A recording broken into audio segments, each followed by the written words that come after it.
It's time to get your geek on with Dave Vermillion. She is the creative manager for Alamo Drafthouse. This is really cool to have her in studio. Let's go ahead and we were going to introduce Bridget Garraway. Hello. All right. How you doing? Good, doing good. Enjoying it. Outstanding. All right. So, what is it about Alamo Drafthouse that you think really separates it from every other movie company out there? From every other movie company, I would say our movie parties are definitely what separates us from everyone else. We do a lot more things to make, your favorite nerdy movies even more nerdy, and it's wonderful, especially for people like me that grew up like a geek and did not get the best treatment growing up as a nerd geek. We've all been there. Yeah, we've all been there. And so then finding this like safe haven, like you said in the beginning, your oasis, and I was like, oh, I love that reference. But your oasis for nerdiness and loving films, like one of our mottos when we talk about in our corporate meetings is by movie lovers for movie lovers. So I'm like, yes, this is the company for me. So what are some of the recent parties you were talking about that you really got into? So we used to do a Labyrinth party a lot, and I am a huge David Bowie fan, and so I know I own the soundtrack, I know everything, and you were allowed to sing along. It was sing along, like the Henson Company worked with us to put the lyrics on the screen, and that was my jam. I had a full dress costume, nice. like the sock and everything. Do you jump when they say jump, baby, jump? Yeah. I have the balloons. I'm that person that's running through the theater, like intense, like helping you want everything. Like we did a Chicago movie party and it was amazing. I mean, we did an Indiana Jones trilogy marathon because Indiana Jones is a trilogy until it deems otherwise to me. Yeah, just like there are only 3 Superman movies. Yeah, exactly. Mm-hmm. There's only 3. Only 3. That's it. There's a rumor there's a 4th one. I don't believe it exists. It's being studied by top men somewhere. Top. Got it. Men. Got it. So we got to get you to do Cell Block Tango in that case. So you're a big Chicago fan. I love Chicago. If it's Broadway, that's like, I mean, if you want to, break away from talking about anything and just sing Hamilton for the rest of the show, I can do it. We're done. Boom. That's it. Wrap it up. Now, when it comes to being a creative manager, what is a creative manager? So I do a lot of the fun stuff, which is cool. I get to look at our show flow notes. We have national show flow notes, and I order the props for it. I schedule hosts. I help work on costumes. I'm also the person that sends you your victory emails a lot of the time, your weekly newsletters, and did you have a question? Are you raising your hand? I get those emails. Oh, you get well, that's great to hear because I work very hard on them. Yes. They take a good chunk of my day. I have been an Alamo Victory member for a while, and I found it very rewarding, and you would too. Go to Alamo Drafthouse or go to drafthouse.com to sign up now. So, all right. So it sounds like it's a very good plug. It sounds like it's all fun and games, right? No challenges at all? No, there's definitely some challenges. There always is. I mean, I run a lot of social media, and sometimes I play some movies that other people don't like or, things like that. But, for the most part, it's fine. We've played some DC films in the past that's got. There's nothing wrong with that. So all the DC films that no one likes. Okay. Unless they're Suicide Squad, then leave that alone. But we did a lot for Suicide Squad. I was really banking on that movie being great. So was DC.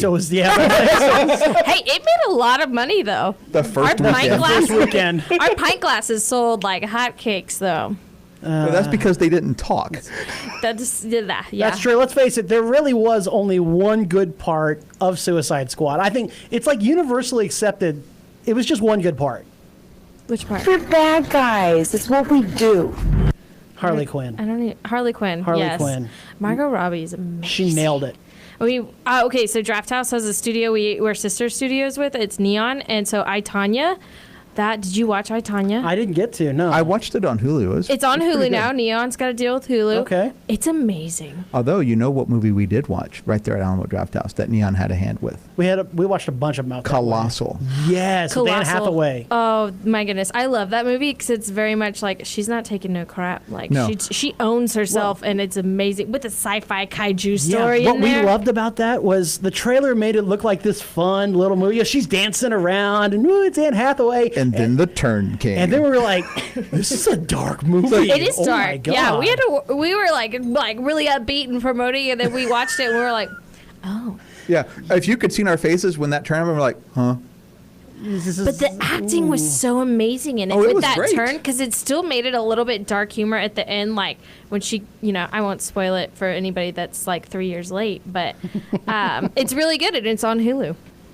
Now, let's talk about you for a minute here, okay? And you and because if you're going to be creative manager for Alamo Drafthouse, you've got to really love what you're doing. You got to love these movies. But what is at your geeky center, your core? So I think if you break it down, Star Wars Episode 3 is what really defines me as a person. I'm sorry, you meant episode 4? Oh, I meant Episode 3. You meant episode I 4? will fight anybody. Revenge of the Sith, that's my jam. Look, I have the high ground. I'm going to set up a little higher, so I have the high ground. So, Can we all agree that episode 2 and episode 1 is nonsense? Let's just all agree to that. Episode 1, yes. Episode 2, I might fight you a little bit episode 2 is on, okay, but episode 1 is just unnecessary nonsense. Just for I think John Williams' best compositions have been in episode 2 and 3. Like, have you just listen? That's what I really got made fun of in middle school. I was obsessed with episode 3. And to the point that my mom sat me down and talked to me and was like, Darth Vader's not real, right? And I was like, yeah, Mom, I know you that. shut your mouth. So, What? She was concerned for my so mental hold on, you said stability. middle school with episode 3? I might have, dated I was myself. 27. I saw it in 7th grade. Yikes. I was in 27 when that show came. When Episode that movie 3 was came my out. first movie I ever saw at Alamo Drafthouse. Also, I couldn't really Nice. see over the table, and my waiter was so nice. She would duck under the table, and be like, "Are you good? Do you need a refill?" Because I'm already short, and then putting me in 7th grade, I'm real short. Yeah. It was rough. True story. I have a screenshot of people getting into a debate. There's a famous bit of art out there about Magneto versus Darth Vader and who would win. Oh. And one of the first comments, and I screenshot it, I'm so glad I still have this, is somebody said Magneto wins because, no, I'm sorry, Darth Vader wins because Magneto's not real. And I was like, wait, what? Someone help him. Someone help that poor person. Okay, then. Oh, so that's how you're going to roll, huh? Okay, Who then. wins between Goku and Superman? Well, Goku's a cartoon character. Yeah, so Darth Vader wins. Well, I need to break something to you about Superman real quick before we go on. Yeah, episode 2, I'm not going to lie, I've got serious qualms with episode 2. You have serious qualms with all 3 of them. So much so that you decided to rewrite them all. Yeah, Oh no. in novel format. Yeah. Did you like total Last novel. Jedi? Yeah, actually, I did. Okay, good. Yeah, 'Cause I was like, actually, this I is did. I'm about to walk No, out of the studio. I wasn't going to go that route. No, Last Jedi was good because it was different. Yeah. Exactly. We I actually love saw Ryan we actually saw it Johnson. at 2 different Alamo Drafthouses and did 2 different reviews. Oh. Yeah, we had one where we brought in listeners. Oh, that's to awesome. come in and give their thoughts on it also, and then the second one we did was just the crew. That's really cool. But that was, I enjoyed that movie. I watched it after, so when a movie comes out, after the movie's in, employees will stay after the theater closes and watch it. And so, we all watched it and we're like, okay, it's really hard to avoid spoilers when all these guests have seen the movie and you're walking in the hallway please stop, please stop, please stop. Who would have guessed that Darth Vader was Luke's dad? Yeah, it's that Simpsons clip when he's saying that down the line, Yep. and everybody. That's what I think of. But watching Last Jedi, I was glad I didn't watch it with the rest, the Drafthouse crowd, because I totally would have gotten kicked out. Because there's that one scene with Yoda, and I was like, oh my gosh! I was hitting my friend next to me. She's like, could you not? And I was like, I am freaking out. Yeah, actually, that was, I think, one of the only moments I really did not like. What?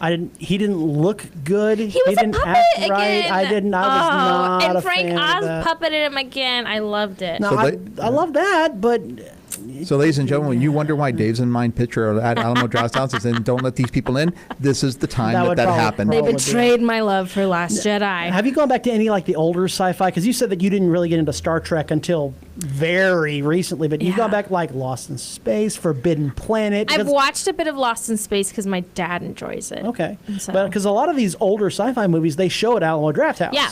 In fact, I saw Forbidden Planet. I took my dad to go see it out there. I watched a lot of older, more horror kind of scary films. I played Tarantula for all 5 people that came out. Thanks. But I did a whole Spider Month, and I played a bunch of older spider films because I love those old creature films where Like they them. zoom in and they have this giant spider walking around. I really love it, and my dad loves those. So we went and saw it. It was very sentimental for me. Me and my dad watched Tarantula, and he went around. It was at the Westlakes location too, so he was wandering in the comic shop this is so cool, and I was like, this is my job. Now, speaking of which, a little bit behind the scenes here. When you have a movie that you push, you want this movie Yeah. to be shown, and 5 people show up. I mean, what happens then? It's I mean, heartbreaking. It's heartbreaking. It does happen sometimes. get your knuckles wrapped a little bit and like, what are you doing? Get a little testy with it. But I mean, it happens sometimes. It's the name of the game. But a lot of the time to push those movies, like Victory members will get a lot of extra special stuff. I'll Yes, shoot they a will. lot of Victory. Like, hey, if you come to this movie, you're gonna get like $5 off your pizza. Not $5, like $3. Well, that's almost something giving away like free that. Well, a lot of pizza. times it's, hey, come see this movie. It's free, but you pay $5 to get a food and beverage voucher. It guarantees butts and seats, Yeah. and then it guarantees some food and sales. But I mean, that it doesn't happen too often. Like last night we played Scream 2, and I'm a big fan of all of the Scream franchise. But only like 27 people came out, rather than like when I played Nightmare on Elm Street, any of them like 70. Although I'm a huge Nightmare on Elm Street fan, clearly Hold my on, you cup said Scream here. 2, right? Yeah, Scream That's 2. the problem. You play Scream 1, man. It's all I've good. played Scream 1 so many times. This month's horror show can never is play it stellar enough. sequels, and I think Scream 2 is amazing of a sequel. Well, I'll say this: if you're looking for a host, you. especially on a Saturday or Sunday night, we will be here to help you out. I will volunteer as tribute. I'll You got to do this, that. You I got to gotta do the 3. Yeah. We Good we job, will be there Katniss. for you. Thank you. I appreciate that. Now, there's movie theaters they're fighting for butts and seats, like you were Yeah. talking about, and it's no secret that the box office is starting to make a little bit of a decline lately, mostly because people are cutting the cord, they're staying home, they're doing Netflix and Hulu and Amazon and all that fun stuff, plus the Disney streaming service coming out, and that's gonna wow. So what's the future then for Alamo Drafthouse? I don't think we're going to have too much of a problem because, first run, that could be an issue in the future. But what we do already is there's stuff that we play that's already on Netflix, but do you get to have this experience? Do you get to have this host? Do you get to have this theater decorated? Do you get to have these props with it? We have themed drinks and food. Like anybody can watch Jaws almost anytime, find it somewhere. But we do Jaws with these foam shark hats. We have this sandwich, swallow you whole, special, and all those fun things. I mean, we're different, and people gravitate towards us because of that. And we play and aim for a lot of indie films, which I saw films at Fantastic Fest last year that still haven't made it out at theatrical releases. But so Drafthouse will team up and be like, hey, let's do a one-off. We've got some stuff I can't talk about right now that I'm super excited for. But it's a lot of that indie market, and Drafthouse is very much so let's support those smaller films that maybe don't have those big budget marketing dollars, but let's get them on screen. Like Colossal. Colossal, yes. Like we were talking about that. I mean, not exactly, a Touchstone Or or Warner Ingrid Brothers Goes Pictures. West. That was an that was a good one. amazing film. I really love Aubrey Plaza, but that movie was such a dark humor, wonderful film. Now, I will say I've been to several movie parties like Die Hard, where you get cap guns, you get to shoot at the screen. Yep. Willy Wonka, where we had Veruca Salt and Mike TV there. They're coming back. And then, of course, our friend Jen Lee Cosplay has been to many The a Gremlins one. uh-huh. Oh, yeah. Spaceballs, you get little rings and a comb. Yes. Got a Wayne's comb World, that you got a hat. And y'all are getting ready. Y'all are gearing up for something also because Movie Pass is kind of circling the drain right about now. But Cool, I Movie understand. Pass. I understand there's an answer coming. There is a Alamo season pass. It's in testing stages. Most people have seen it because we have a waiting list for it that is insanely long. Because after people saw it, it's only testing in Brooklyn and Yonkers, I think, right now. Oh, boo. I know, but it's gonna happen. It's gonna happen soon. Maybe not as Well, you soon know as what they say people about want. New York? If you can make it there, you can make it anywhere. Well, that's true. I think the only reason why it's in Yonkers is just so people can say it's in Yonkers. Yonkers. I know, it's People are probably going my Yonkers favorite. over it. Oh, wow. I gotta go. Yeah, she's walking out. Thank you, Goose. That's great. I was going to go with the next greatest one was Schenectady, which is just a cool one to It's say just, also. But Yonkers. It's so fun to say. I love whenever they say it in any of our meetings. And over here in Yonkers, I just be like, hey, in Yonkers. So what is the season pass? What is that about? So season pass, it is they have right now 2 different plans to subscribe to, and then I don't think it's unlimited movies, but I think it is it's 2D films. I'm still trying to learn all of it because it hasn't really hit our market, so I haven't educated myself the best. But you get to see 4 or 5 movies a month, and it pays itself off after you watch 3. And then we're in the future trying to integrate it with some other stuff that we want to do that I can't talk about yet. It's top secret. Well, I I have know. a feeling I know where you can go when it's time to talk about it. Oh. Right here at Get Your Geek On. Boom. I would love it. Boom. I would love to do that. So, all right. So, do you have any idea when it's going to get out of Yonkers? I don't when it's gonna come know. down We here to the- talked about that because a lot of people ask everywhere because, like I said, that waiting list. I mean, they mentioned how many names were on the waiting list, and I was like, oh my God. I'm glad I work at Drafthouse and I don't have to wait for that. But it is probably a while from now, maybe a year. Don't take my word for it. I don't know. Give or take, plus or minus. We'll see how it goes in Yonkers. It's testing really, really well though, from what I've heard. So exciting times. Now, if you could set up the ultimate Drafthouse experience, no budget, you could do whatever you want. You could do the screening of any movie, past, present, future, with any actor or celebrity, past, present, future, living, dead, whoever, although the dead would be interesting. But let's just assume it can be done. It'd have to be a zombie movie. Hello, Night of the Living Dead. got it. Who would Bridget dear. Garraway? What would your experience be? I've like gone back and forth thinking about this so much. Like preparing for the show, this is the one thing that has given me anxiety because I'm like, I have to answer this perfectly because there's so many things I want to do. And if it happens one day, I'll be like, you need to go back and listen to this radio. We're gonna get so much hate mail if you mail off something. I mean, it's gonna be crazy. Okay. Yeah, Star Trek V. That'd be awesome. No, they didn't do that. They went from 4 to 6. That's some right. reason. They skipped Star Trek V. So Did they really? Is that a real thing? no. Okay. Oh, now you know I'm gullible. All right. Okay, so I am a giant Chris Pratt fan. Like, from beginning of Parks and Rec, when I saw him, I have loved Chris Pratt. And I think he's just a wonderful human being. He's very positive, which isn't what you see a lot in the world nowadays. Are you... Oh, I could sing all of the soundtrack. I'm high. I have so many believing. Star-Lord things at my house, it's not even funny. For my birthday, my roommate got me a Star-Lord cutout. Nice. People walk in my room and they're like, what's wrong with your bedroom? And I'm like, yeah, what I don't need is your judgment right now. Well, luckily, we're a judgment-free zone right here. Absolutely. Good, because I have a Star-Lord cutout. Okay, so we have Chris Pratt. What's the movie? There's so many. I don't know. I could just like stream every episode of Parks and Rec with him in a theater so I could like just be surrounded. Whatever you can do to keep him in the studio. Yeah, just keep him in theater as long for as I longer. can. That's legal. Please don't listen to this, Chris Pratt. This is going to sound strange. Hey, clickbait, can you tweet at Chris Pratt to listen to... Don't do it. But I would probably show Jurassic Park. I don't know. We were talking about Moneyball today, and he's in Moneyball, and he's wonderful in it. He's in Moneyball?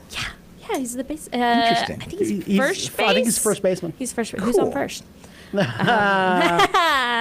know. Let's not get into that. We'll be here all day. But then I also debate, like, I was just listening to, like, a podcast with John Boyega, and I really love John Boyega. Like, another positive person who just, like, and he's had a lot of trolls come at him. He really and has. he's handled it so amazing. And he's just turned 26, and I'm about to turn 26. I know, I just said my age on here, and it freaks people out sometimes. But he's just, and he's Finn in Star Wars, and I think that's an amazing character. I agree. And I don't know, but then this breaking into Star Wars, I love, empowering women in the movie Oh, then you industry. gotta love the sequel movies. Oh, yes, I do. And so, like, I really want Daisy Ridley, Carrie Fisher, and Kathy Kennedy all in a room together watching the new movies with me. And then also talking about, like, what can we do to, like, do prequels for Padme because she needed more time in the sun. I don't know. I mean, Kathy Kennedy, if I ever, like, tell people what I want to be when I grow up, it's her. I want to be Kathleen Kennedy. She was chosen by George Lucas to run Lucasfilm. Handpicked. She was his assistant. She was Steven Spielberg's assistant. She's the reason we have the dinosaur animatronics for the first Jurassic Park movie. Like, I can tell you everything about her. She wears, like, her universe, like Star Wars, really cute, like, circle skirts. And then Daisy Ridley's amazing, and I think she's such a versatile actor. And she also had to deal with a lot of dumb trolls. Yeah. There's so many trolls, and like I said, There was a lot of hate out there. I I'm not gonna love lie. Last Jedi. I don't think I've ever gotten in so many internet fights as I did after that movie because I was like, I will defend this till I die. You know, I will the fall on biggest the problem. sword. The biggest problem Last Jedi had was that it was different. Yeah, It was and a people don't different, like smarter that. movie, and they're like, "Excuse me, this isn't the simple playing to the lowest common denominator Yeah. movie out there. What happened?" It's like Luke has to come back and fight. Like Luke is traumatized. He thinks it's his fault all of this happened. Like he isolated himself for years. Of course he's gonna not be right. And, Yeah, you hear the like decibel level of me getting louder. Like, oh, like, So in the time that we have left, I do want to talk really quickly about we're kind of at the halfway point. We're more than the halfway point now in 2018, but it's kind of a dead period for geeky movies. And the top 5 highest grossing movies right now, domestically speaking, Black Panther, Infinity War, which didn't outgross Black Panther, by the way. How about that? Incredibles 2, Jurassic World, Fallen Kingdom, and Deadpool 2. All 5 geeky movies, all 5 are now tops. Is it possible for Aquaman, knowing what the world of DC is right now, can Aquaman crack the top 5? By the way, let me throw this out there real quick. Deadpool 2 is number 5 at $317 million. So Aquaman would need about $318 to get in there. Can it be done? I think it could break top 5, but it won't go above Jurassic World. I don't think so. So you think it does not make 400 mil? It says that. Goose, what do you think? I agree with that. I think Aquaman will stab Deadpool right in the heart with that trident, but will not pass Jurassic Park. Like Jason Momoa, Jurassic World. He's the selling point of that. And I mean, I don't know, James Wan, like all the photos and stuff were like amazing. We're glad you watched this video. We work really hard to put out some great quality content for geeks out there. If you like that video, don't worry about it because there are plenty more out there. You can click right here to find more videos, more interviews, more clips, more fan theories, more of just really everything out there under the sun that we do. But you can also click here and mash that subscribe button because that way you just don't miss it. You get a little ping. You don't have to go digging for anything. We bring the news right to you. Just mash that subscribe button. You're good to go.